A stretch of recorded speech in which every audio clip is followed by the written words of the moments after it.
Welcome to heavenly சமையல். நாம் இன்றைக்கி பார்க்க போகிறது தக்காளி தொக்கு. இது பூரி, சப்பாத்தி, இட்லி, தோசை, சாதம் எல்லாத்துக்கும் சூப்பரான காம்பினேஷன். அதை விட தயிர் சாதத்துக்கு பெஸ்ட்டு காம்பினேஷன். வாங்க வீடியோக்குள்ளே போகலாம். நாம் இன்றைக்கி பார்க்க போகிறது தக்காளி தொக்கு. அது எப்படி செய்கிறதுன்னு பார்ப்போம். ஒரு வாணலில் ஒரு குழிக்கரண்டிக்கு எண்ணெய் ஊற்றி வச்சுருக்கேன். இங்கே தக்காளி பொடியாக கட் பண்ணி வச்சுருக்கேன். இப்போ எப்படி செய்யலான்னு பார்க்கலாம் வாங்க. வாணலில் நம்ம அரிஞ்ச தக்காளியை போட்டாச்சு. இதில் நம்ம தக்காளி தொக்குக்கு தேவையான உப்பு போட்டுடலாம். உப்பு போட்டு வதக்கும்போது நல்ல சீக்கிரமாக தக்காளி குழைவாக வதங்கிடும். இதிலே கொஞ்சம் மஞ்சத்தூள் போட்டுக்கலாம். மஞ்சத்தூள் ஒரு 1/4 டீஸ்பூன் போட்டுக்கலாம். மிளகாய்த்தூள் நம்ம கொஞ்சம் நல்லா தக்காளி வதங்கினதுக்கப்புறம் அப்புறமா போட்டுக்கலாம். இப்போ வேண்டாம். உப்பு மஞ்சத்தூள் போட்டு நல்லா குழையிற வரைக்கும் வதக்கிட்டு அப்புறம் பார்க்கலாம். இப்போ ஓரளவு குழஞ்சிருச்சு. இந்த ஸ்டேஜில் நாம் இந்த தொக்குக்கு தேவையான மிளகாய்த்தூளை போட்டுடலாம். அடுப்பை கொஞ்சம் சிம்மில் வச்சுக்கலாம்.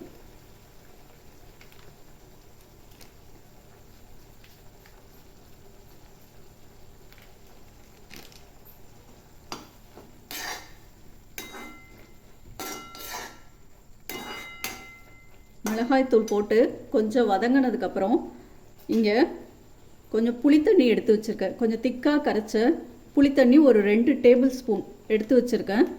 அதை விட்டுடலாம். கொஞ்சம் வதங்கட்டும், அப்புறம் விடலாம். இப்போ நல்லா வதங்கிருச்சு. இப்போ நம்ம எடுத்து வச்சுருக்கிற புளித்தண்ணியை விட்டுடலாம். விட்டு புளியோட பச்சை வாசனை போகிற அளவுக்கு கொஞ்சம் நல்லா சுருண்டு வர அளவு வதக்கிட்டு கடைசியாக கொஞ்சமாக சுகர் இல்லை வெல்லம் போடலாம். போட்டுட்டு கொஞ்சம் கடுகு, வெந்தயம் வெறும் வாணலில் வறுத்து அந்த பொடி வச்சுருக்கேன். அது கடைசியாக இறக்கும்போது 1 டீஸ்பூன் போட்டு இறக்கிடலாம். இது கொஞ்சம் வதங்கட்டும், அப்புறம் பார்க்கலாம். இப்போ நல்லா கொதிச்சிட்ருக்கு. இன்னும் கொஞ்சம் நல்லா இறுகி வரட்டும். அது வரைக்கும் நம்ம வதக்கிட்டு அப்புறம் சுகரும் அந்த வறுத்து வச்சுருக்கிற கடுகு வெந்தய பொடியும் போட்டு அப்புறம் பார்க்கலாம். இந்த தக்காளி தொக்கு இட்லி, தோசை, சப்பாத்தி, சூடான சாதம் எல்லாத்துக்குமே சூப்பராக இருக்கும். அந்த புளி சேர்த்தது தக்காளியோட அந்த புளிப்பும் சேரும்போது இன்னும் சூப்பராக இருக்கும். கண்டிப்பாக நீங்கள் ட்ரை பண்ணி பாருங்கள். நல்லா சேர்ந்தாப்பில் வந்துருச்சு. இந்த ஸ்டேஜில் நம்ம எடுத்து கொஞ்சமாக 1 டீஸ்பூன் சுகர் மாதிரி 1 டீஸ்பூன் கடுகு, வெந்தயம் ரெண்டுத்தையும் வெறும் வாணலில் நல்லா வறுத்துட்டு பொடி பண்ணி வச்சுருக்கேன். அந்த பொடி, இந்த பொடி தான் இந்த தொக்குக்கு ஒரு வாசனை, ஒரு என்ஹான்ஸ் கொடுக்கறது. இது போட்டால் நல்லா டேஸ்ட்டு, வாசனை எல்லாமே சூப்பராக இருக்கும். இன்னும் கொஞ்சம் சேர்ந்தாப்பில் இன்னும் கொஞ்சம் வரட்டும். அதுக்கப்புறம் கொஞ்சம் எண்ணெய் விட்டு கடுகு தாளித்து, கடுகு பெருங்காயம் தாளித்து கொட்டிட்டோம்னா நம்ம தொக்கு ரெடி. இது கொஞ்சம் சேர்ந்தாப்பில் இன்னும் கொஞ்சம் நல்லா வதங்கி வரட்டும், அப்புறம் பார்க்கலாம். இந்த தொக்கு நான் இப்போ பீஸாக அரிஞ்சு செய்கிறேன். அதே இது நல்லா மிக்சியில் அரைச்சிட்டும் செய்யலாம். 2 விதமாகவும் நல்லாயிருக்கும்.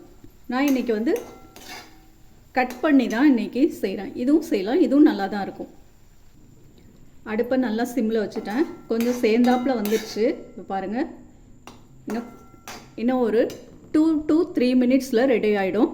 இப்போ நாம் இதுக்கு கடுகு பெருங்காயம் தாளித்து கொட்டிடலாம். அதை பார்க்கலாம். ஒரு தாளிப்பு கரண்டி போட்டுக்கலாம்.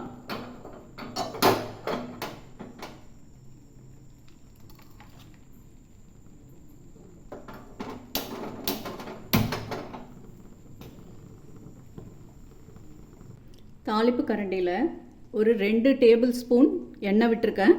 அதில் கடுகு பெருங்காயம் தாளித்து கொட்டிடலாம்.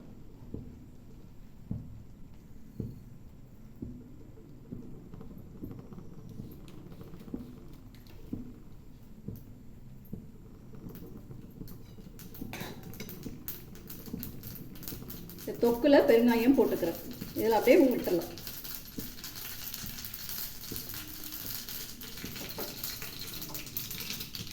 தாளிச்சாச்சு. இந்த பெருங்காயத்தில் அப்படியே விட்டுடலாம்.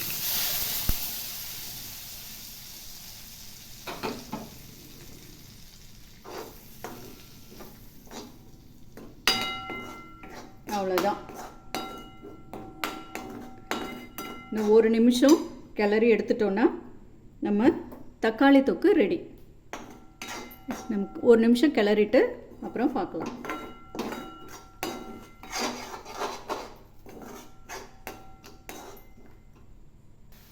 நல்ல எண்ணெய் பிரிஞ்சு வந்துச்சு. இப்போ தொக்கு ரெடி. அடுப்பை ஆஃப் பண்ணிடலாம். அவ்வளோதான். நம்ம சுவையான தக்காளி தொக்கு ரெடி. இது ரொம்ப சூப்பராக இருக்கும். ட்ரை பண்ணி பாருங்கள். கமெண்ட் பண்ணுங்கள். சூப்பர். தேங்க்யூ.